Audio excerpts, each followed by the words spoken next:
In a world of plenty, no one should go hungry.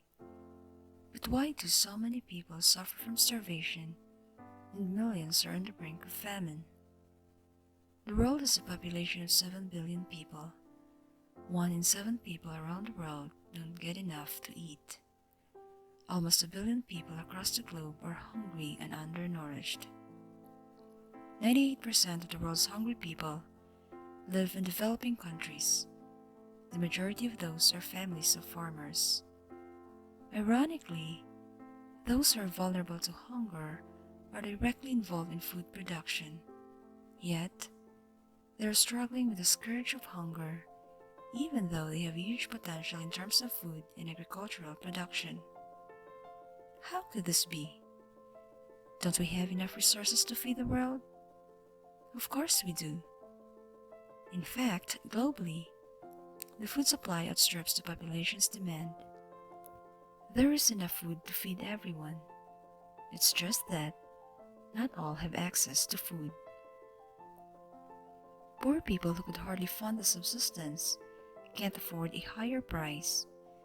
That is why it's hard for them to put food on the table for their families. If you are poor, the tendency is that you are likely to become malnourished and sick. When you're sick, you are too weak to work or go to school, especially if you're a woman or a child. Why is that so? Why does hunger still remain a problem? While many people lay the blame on climate change and natural disasters, or lack of investment in agriculture, which I really believe make the lives of the poor much more challenging.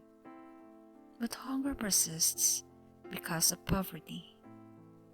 Poverty is when people are deprived of their well-being and are facing a hard life meeting their basic needs. This is the root cause of hunger. Hunger actually starts in the womb. Every year, 17 million children are born underweight or malnourished.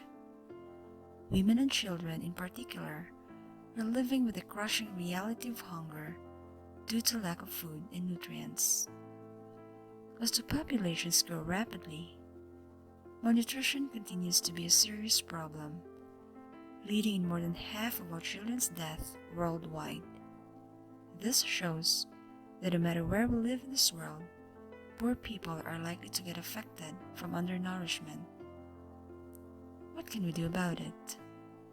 How can we help eradicate hunger and poverty? Well, the responsibility of fighting hunger rests first and foremost with you, followed with families, communities, and the government. We need to catch hunger before it starts by making sure that children aren't just getting enough food, but the right kind of food so that they can have a healthy and active life. We just need everyone's cooperation to make this happen. We have to invest in agriculture, increase and promote sustainable farming.